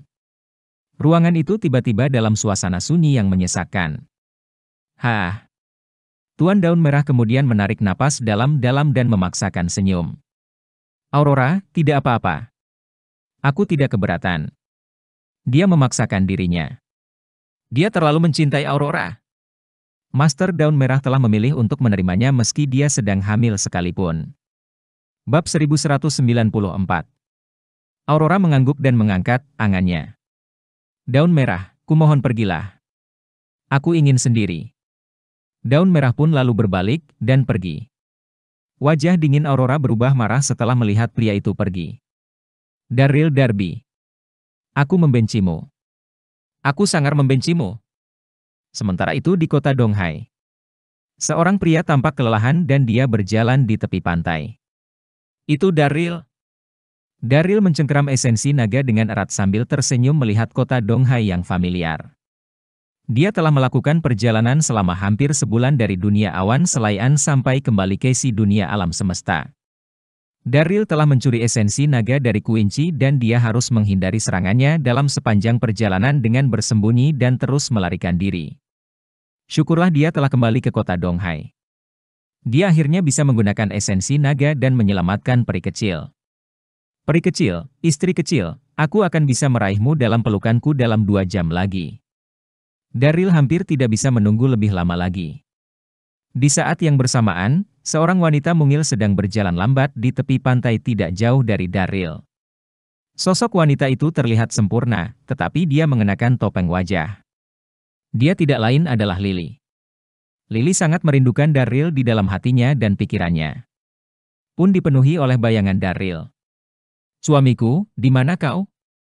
Aku sangat merindukanmu. Lily memandangi lautan luas yang tak berujung, dan kemudian dia mengambil batu kerikil dan melemparkannya ke laut. Batu kerikil itu mendarat di laut dan menimbulkan riak. Benaknya lalu kembali ke beberapa tahun yang lalu. Lily masih ingat ketika berbagai macam keluarga kaya di kota Donghai mengadakan tamasya di musim semi dan semua orang bermain di laut. Mereka lalu bertemu dengan seekor ikan hiu yang kemudian Daryl lawan dengan gagah berani dan heroik. Lily tersenyum manis saat memikirkan hal tersebut, namun senyumnya sedikit dipaksakan dan pahit. Dia tidak bisa kembali pada masa lalunya. Dia tidak layak untuk Daryl karena wajahnya yang tidak menarik lagi. Terlebih lagi, Daryl telah menghilang selama berhari-hari tanpa ada yang tahu kemana dia pergi. Lily menggigit bibirnya. Daryl yang baru saja kembali dari dunia awan selatan lalu muncul di hadapannya. Jarak antara Lily dan Daryl kurang dari 100 meter. Namun, Daryl tidak melihat Lily, namun Lily melihatnya. Lily pun langsung tercengang. Pikirannya menjadi kosong dan dia pun hanya berdiri membeku. Apakah aku sedang bermimpi? Lily menggosok matanya dengan air mata yang langsung berlinang.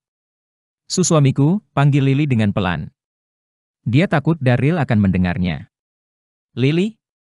Meskipun suara Lily pelan, Daryl masih bisa mendengarnya dengan keras dan jelas, karena kemampuan martial emperor yang dimilikinya. Tubuh Daryl langsung gemetar saat melihat Lily. Mata mereka saling bertautan. Lily, itu kau. Dia kemudian segera mendekati wanita itu dengan mata memerah.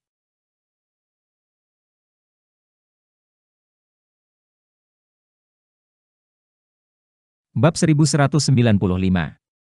Daryl, jangan datang ke sini, kata Lily dengan panik sambil mengambil beberapa langkah ke belakang saat melihat Daryl berlari ke arahnya. Dia benar-benar tidak bisa membiarkan suaminya melihat wajahnya. Daryl sangat marah mendengar kata-katanya. Lily, kenapa? Kenapa kau tidak membiarkan aku melihatmu? Tanya Daryl. Lily gemetar dan benar-benar patah hati. Wajahnya jelek dan dia tidak berani melihat suaminya. Lily ingin berbalik dan pergi, tetapi dia tidak bisa melakukannya. Kerinduannya pada Daryl semakin lama semakin dalam.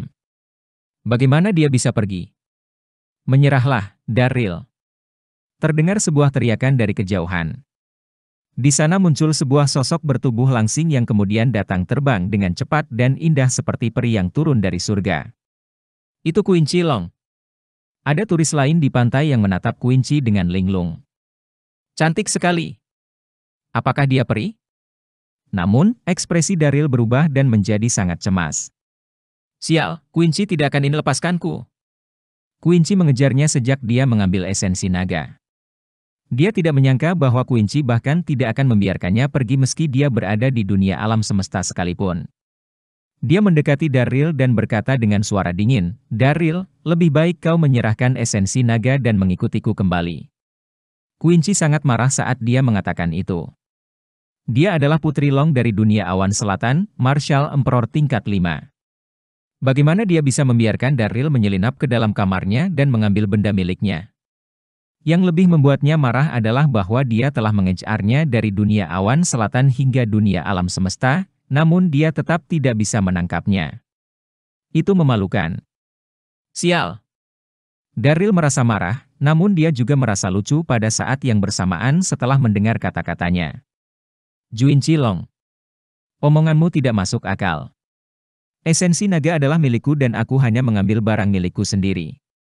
Aku juga bukan orang dari dunia awan selatan, jadi kenapa aku harus mengikutimu kembali? Tidak masuk akal? Quincy dengan dingin berkata, karaku adalah hukum. Aura kuat kemudian muncul dari tubuh Quincy dan dia menyerang Daryl. Daryl mengepalkan tangannya dan kemudian menghadapi serangan langsung. Mereka berdua pun bertarung mati-matian dalam sekejap mata. Suamiku, hari-harilah. Lily sangat khawatir saat melihatnya. Turis-turis di sekitar mereka pun merasa linglung, terutama para pria, karena mereka menatap sosok Quincy yang terus terbang di udara. Namun, Daryl tidak bisa lagi melanjutkan pertarungan. Bang! Daryl terpaksa mundur puluhan langkah karena dua serangan dari Quincy. Wajahnya pun menjadi pucat dan energi internalnya mulai melemah. Kau bukan randinganku, jadi berhentilah mencoba, kata Quincy dingin, sebelum dia mengangkat tangannya dan mengarahkan serangan langsung ke jantung Daryl di detik berikutnya. Kecepatan Quincy sangat cepat dan Daryl berkeringat deras, karena dia tidak bisa menghindari serangan Quincy. Suamiku, hati-hati. Lily tidak bisa diam saja menyaksikan situasi itu. Dia lalu bergegas maju untuk melindungi Daryl tanpa banyak berpikir. Bang! Bab 1196. Serangan Quincy mendarat tepat pada tubuh Lily dan darah segar menyembur keluar dari tubuhnya. Dia pun terlempar ke belakang puluhan meter. Sebenarnya, Quincy ingin menangkap Daryl hidup-hidup. Energi internal yang digunakan dalam serangan ini tidak kuat. Namun, Lily tetap tidak dapat mengatasinya. Quincy mengerutkan kening dan menatap Lily. Siapa wanita itu? Apa yang sedang terjadi? Dia tidak memiliki energi internal, namun dia rela mengorbankan dirinya untuk menyelamatkan Daryl. Apakah dia sudah gila? Lily. Marah Daryl langsung memerah saat melihat Lily roboh. Astaga! Detik berikutnya, mata Daryl terpaku pada Quincy dan berkata dengan dingin, Quincy, aku tidak akan pernah memaafkanmu karena kau telah menyakiti Lily. Aku tidak akan memaafkanmu. Dia kemudian menyerang Quincy dengan kekuatan penuhnya. Perhatian Quincy masih tertuju pada Lily, jadi dia hampir tidak bisa bereaksi saat serangan Daryl mendarat tepat di dadanya. Dia mendengus dan terpental setidaknya 100 meter dan mendarat dengan keras di atas tanah. Hei! Quincy secara bersamaan merasa ketakutan dan juga marah. Dia ingin mengatakan sesuatu, tetapi merasa dadanya sesak dan kemudian memuntahkan sereguk darah. Quincy bisa dengan jelas merasakan sakit yang luar biasa di dadanya. Kekuatan serangan Daryl terlalu kuat. Daryl, kau memang ingin mati. Quincy menggertakkan giginya dan tidak sabar untuk membunuhnya saat itu juga. Namun, dia terluka parah dan tidak bisa lagi bertarung. Aku akan mengingat serangan ini, kata Quincy dengan dingin sambil mencengkeram dadanya dan pergi. Mata Daryl memerah saat melihat punggung Quincy, tetapi pria itu tidak mengejarnya. Nampaknya dia juga tidak ingin melakukannya. Lily adalah satu-satunya yang berarti di mata Daryl. Lily, kau baik-baik saja. Daryl menatap wajah pucat Lily. Lily, kau baik-baik saja. Apakah kau baik-baik saja, Lily? Dia berusaha mendekati Lily. Daryl, berhenti di sana. Jangan datang. Wajah pucat Lily tersenyum saat mendengar Daryl memanggilnya. Dia mengambil belati dan meletakkannya di lehernya. Aku baik-baik saja. Jangan khawatirkan tentang aku dan jangan dalang ke sini. Aku akan bunuh diri jika kau maju selangkah lagi. Aku akan bunuh diri. Lily meludah seteguk darah saat dia mengatakan itu. Serangan Quincy hampir menghancurkan organ dalamnya hingga berkeping-keping. Lily. Daryl hampir kehilangan kendali dan air matanya pun jatuh. Lily, maukah kau membiarkanku memelukmu? Apa kau baik-baik saja?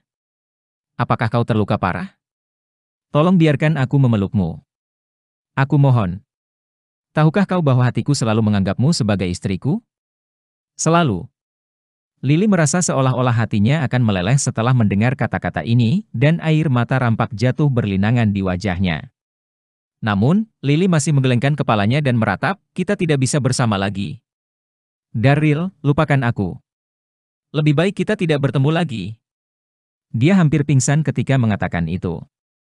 Pikiran Daryl menjadi kosong. Lily, kenapa? Kenapa? Aku. Lily menggigit bibirnya sambil terisak, apakah kau tahu bahwa wajahku menjadi jelek sekarang? Aku tidak layak untukmu. Lily lalu melepaskan topengnya. Daryl langsung tercengang saat melihat separuh wajah Lily yang menghitam. Baru pada saat inilah Daryl akhirnya mengerti mengapa Lily menghindarinya. Lilyku yang konyol. Daryl tidak bisa menghentikan air matanya dan meratap, kau akan selalu menjadi yang terindah di hatiku, tidak peduli bagaimana penampilan dirimu. Bagaimana bisa aku berhenti mencintaimu? Lily konyolku.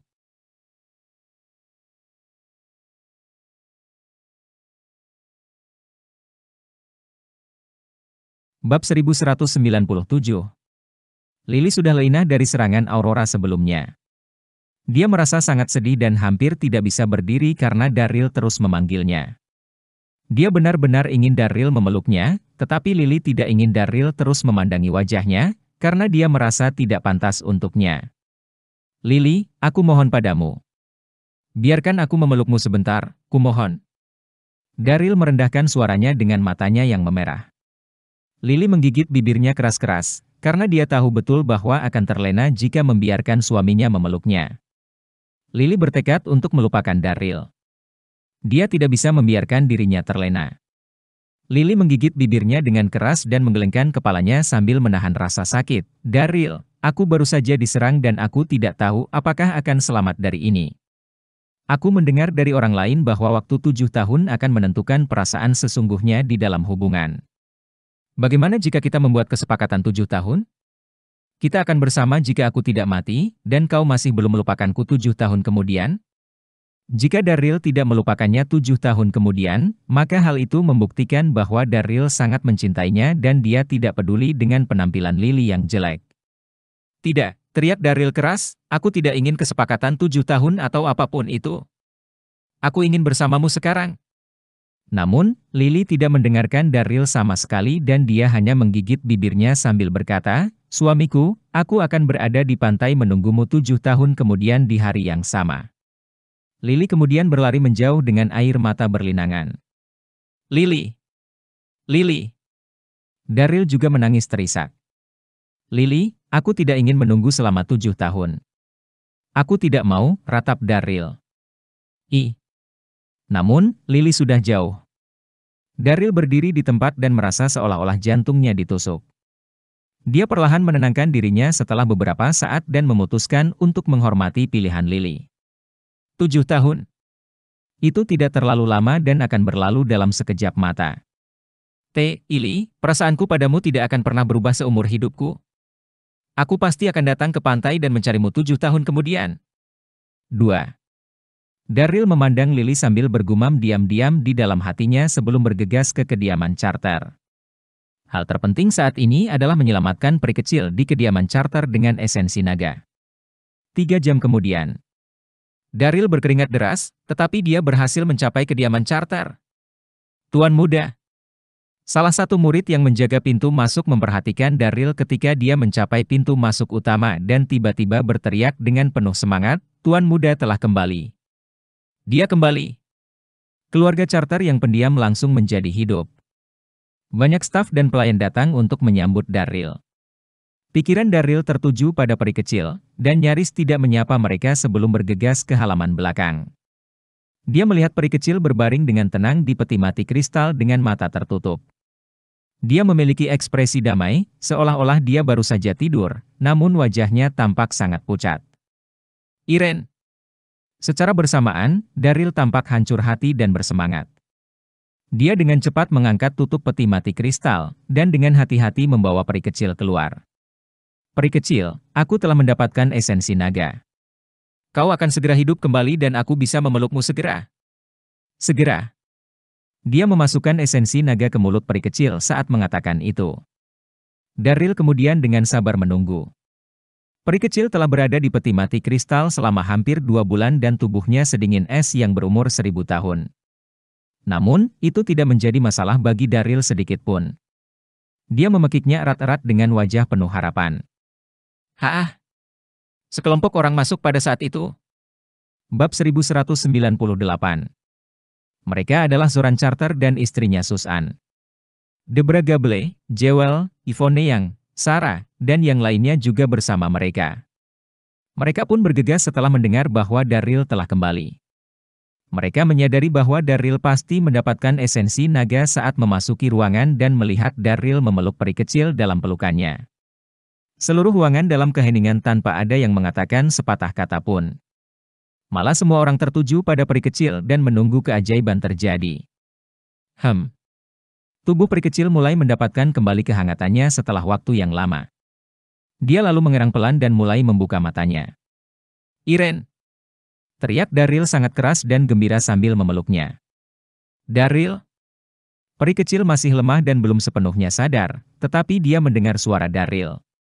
Peri kecil sangat merasa terkejut pada detik berikutnya setelah menyadari bahwa itu benar-benar suara Daryl. Bukankah aku sudah mati? Bagaimana aku masih bisa melihatmu? Kecuali, Daryl, apakah kau juga mati? Apakah Kira berada di dunia orang mati? PFFT.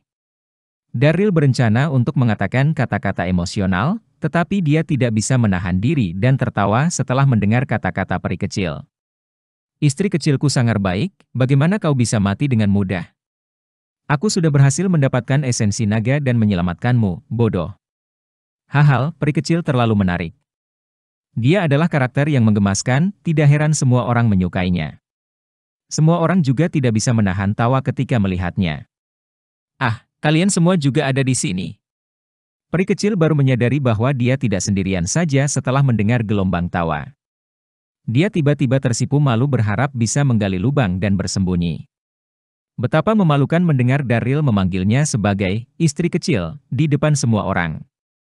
Peri kecil segera membenamkan wajahnya yang memerah ke dalam pelukan Daryl. Sarah berjalan mendekat dan tidak bisa menyembunyikan kekaguman di hatinya sambil berkata kepada Daryl, "Kakak, kau sangat luar biasa. Kau benar-benar berhasil mendapatkan esensi naga." "Kau, Sarah." Zoran berjalan mendekat dan menarik Sarah pergi, sebelum bisa menyelesaikan kalimatnya. Peri kecil masih lemah. Dia baru sadarkan diri dan membutuhkan waktu untuk istirahat. "Jangan ganggu dia." Zoran kemudian tersenyum pada Daryl dan keluar dari ruangan, diikuti oleh semua orang. Hubungan Daryl dan peri kecil bukanlah rahasia lagi di keluarga Carter. Peri kecil cemberut dan memutar matanya ke arah Daryl ketika kerumunan itu telah pergi. "Daryl, kenapa kau begitu nakal? Ada begitu banyak orang di sekitar kita. Kenapa kau memanggilku seperti itu?" Wajah peri kecil yang memerah tampak sangat menarik. Daryl menatapnya dengan senyum nakal dan bertanya, "Kenapa? Apa kau tidak mau menjadi istriku?" "Aku." Peri kecil melembutkan tatapannya dan wajahnya semakin memerah saat memandang mata Daryl. Dia lalu membenamkan dirinya lagi ke dalam pelukan Daryl dan berkata, "Aku tahu. Hal-hal seperti itu tidak begitu penting lagi bagi peri kecil setelah dia hampir mati. Dia hanya ingin selamanya bersama pria yang paling dia cintai saat ini, dan tidak pernah berpisah dengannya." Daryl lalu berhenti berbicara dan memeluk peri kecil dengan erat sambil menciumnya. Peri kecil juga menutup matanya sambil melingkarkan tangannya di leher Daryl. Tubuh mereka pun menjadi satu.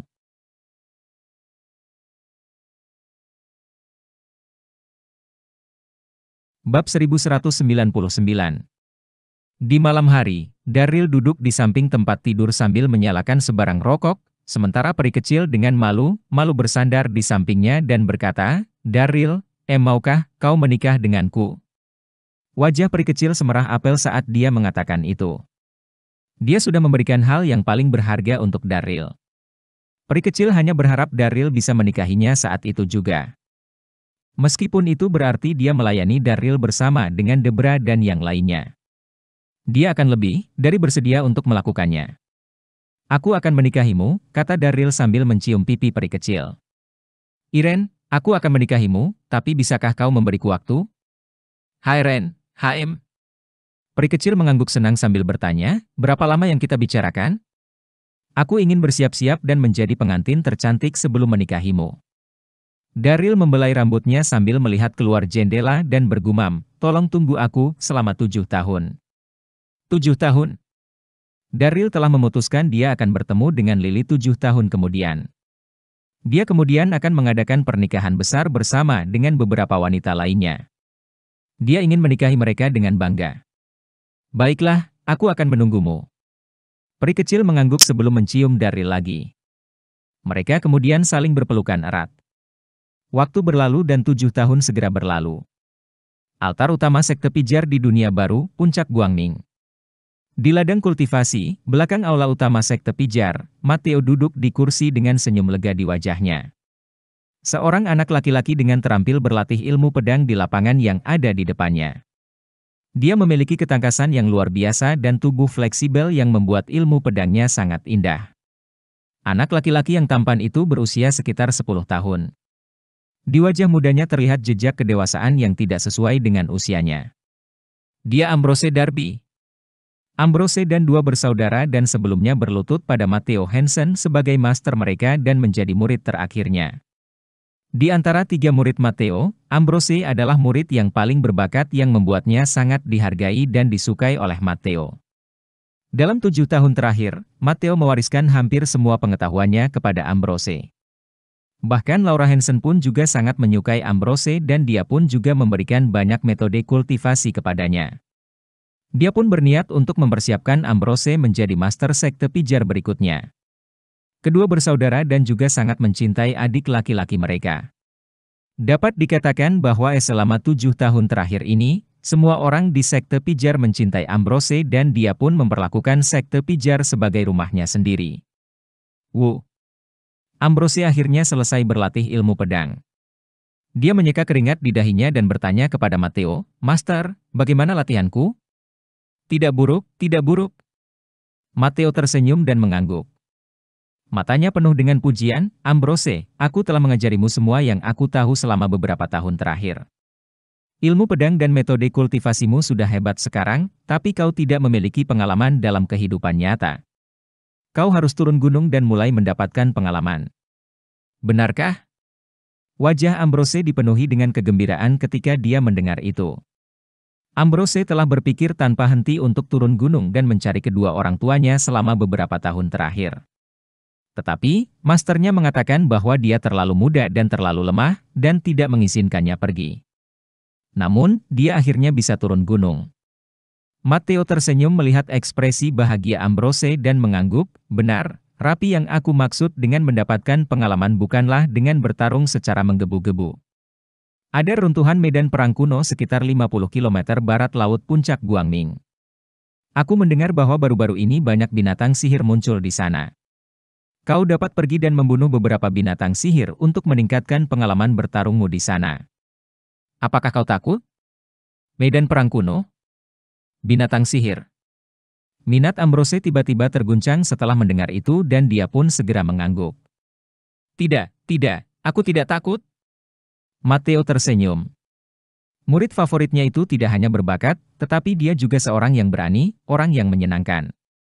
Ambrose segera menuruni gunung di bawah pengaturan Matteo. Dia pun lalu mencapai medan perang kuno setengah hari kemudian. Tempat medan perang kuno adalah tempat di mana dua pasukan prajurit bertempur di zaman kuno. Ada banyak medan perang kuno di dunia baru yang dulunya dipenuhi mayat dan banyak senjata yang rusak. Yang di depannya adalah yang terbesar di antara medan perang itu. Ambrose pun menahan napas saat melihat medan perang kuno itu. Medan perang yang ada di depannya itu sangat luas, sekitar 1000 km. Dia bisa melihat runtuhan dinding dan ubin yang rusak saat melihat lurus ke depan. Ambrose juga memperhatikan bahwa ada banyak kultivator tidak jauh darinya. Para kultivator ini jelas ada di sana untuk mencari binatang buas. Setiap dari mereka pasti ingin memiliki binatang sihir mereka sendiri, tetapi binatang sihir itu jarang muncul.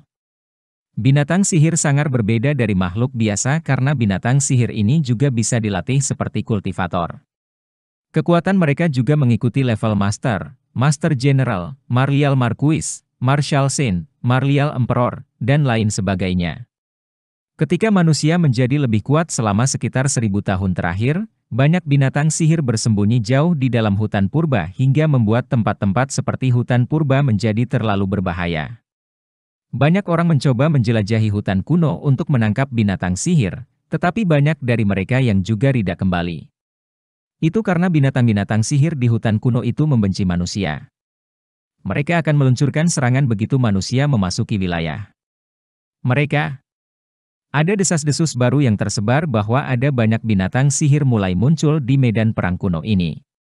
Karena itulah, ada begitu banyak kultivator bergegas di sana untuk mencoba peruntungan mereka menangkap beberapa binatang sihir.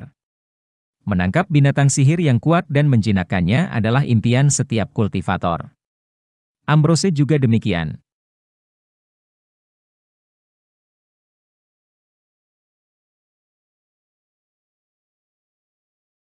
Bab 1200. Ambrose tidak peduli dengan para kultivator lain, karena mereka hanya memikirkan urusannya sendiri. Mereka menangkap binatang buas, sementara Ambrose juga akan menangkap binatangnya sendiri. Ambrose tidak bisa menekan kepentingan di hatinya dengan pemikiran itu, dan dia pun dengan cepat pergi menjelajah medan perang kuno. Namun, dia sudah berada di sana selama hampir 1 jam, dan dia bahkan tidak melihat satupun binatang sihir.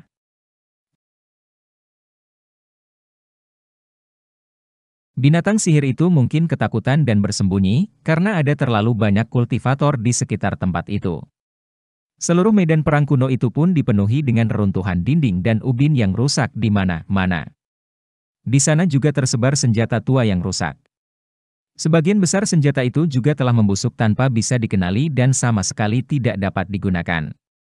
Ambrose masih belum melihat satupun binatang sihir. Ambrose pun bersiap untuk mencari tempat untuk beristirahat, dan melanjutkan pencariannya keesokan harinya setelah menyadari betapa gelapnya hari ini. Apa itu? Ambrose tercengang ketika melihat retakan di lereng gunung yang letaknya tidak jauh darinya. Cahaya berkilauan yang datang dari celah itu sangat menarik. Mungkinkah ada harta karun di celah itu?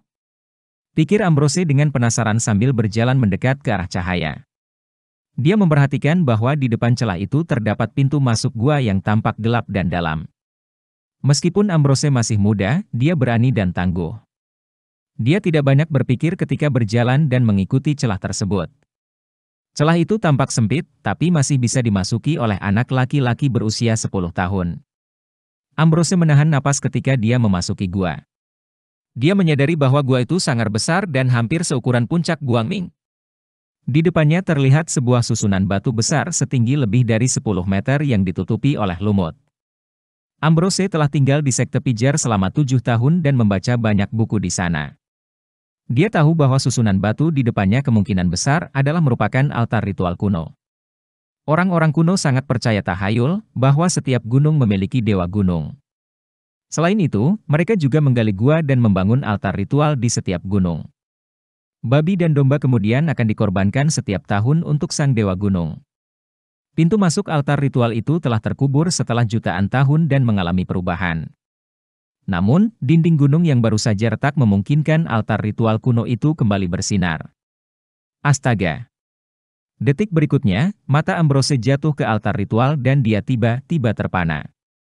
Di atas altar itu diletakkan sebuah palu besi raksasa. Palu itu setidaknya memiliki panjang 3 meter dan terus memancarkan kekuatan spiritual. Palu yang sangat besar, satu Ambrose dengan ringan melompat ke altar ritual beberapa detik kemudian. Dia pun melihat tulisan kuno tentang asal-usul palu di atasnya. 2 kata terukir dalam tulisan kuno di gagang palu besi yang berbunyi mencolok, palu tiran. Ambrose tersentak ketika dia merasakan kekuatan yang besar dari dalam palu besi. Palu tiran? Ini pasti sebuah harta karun. Ambrose entah kenapa merasa bersemangat dan tanpa banyak berpikir dia ingin memegang palu itu di tangannya. Namun, palu itu terlalu besar. Dia bahkan hampir tidak bisa mencapai pegangannya. Ambrose merasa cemas dan tidak berdaya. Harta karun itu berada tepat di depannya, namun dia tidak bisa meraihnya. Ambrose menggaruk kepalanya dan bergumam pahit pada dirinya sendiri. Palu tiran, oh palu tiran, kalau saja kau bisa menjadi lebih kecil. Bagaimana aku bisa membawamu jika kau begitu besar? Meskipun Ambrose jauh lebih dewasa daripada anak-anak seusianya, dia tetap saja bersikap seperti anak kecil. Dia pun tidak menyangka bahwa sesuatu yang mengejutkan kemudian terjadi. Kaca! Terdengar suara renyah terdengar dan palu tiran mulai menyusut dan akhirnya menyusut seukuran telapak tangan manusia sebelum mendarat di tangan Ambrose. Ambrose bingung. Dia benar-benar tercengang. JJ palu ini benar-benar bisa berubah ukuran? Ambrose merasa pikirannya menjadi kabur ketika dia memegang palu tiran di tangannya. Dia pun lalu menari dengan gembira. Haha, palu ini bisa berubah ukuran. Ini adalah sebuah harta karun. Tingkah lakunya yang seperti anak kecil mulai terlihat saat dia dengan penuh semangat menempatkan tiran hammer di altar ritual dengan mata bersinar dan berkata, "Tiran hammer, bisakah kau tumbuh besar? Sebesar mungkin." Mata Ambrose dipenuhi dengan kegembiraan dan harapan ketika dia mengatakan itu. Berdengung. Aura kekerasan meledak dari tiran hammer pada saat itu. Wow, wow, wow. Tetiran hammer terus tumbuh dengan kecepatan yang cukup besar di detik berikutnya. Itu mencapai puncak gua dalam sekejap mata, namun tidak berhenti tumbuh. Tiran Hamar akhirnya tumbuh setinggi setidaknya 200 meter dan sama spektakulernya dengan gunung yang berdiri tegak.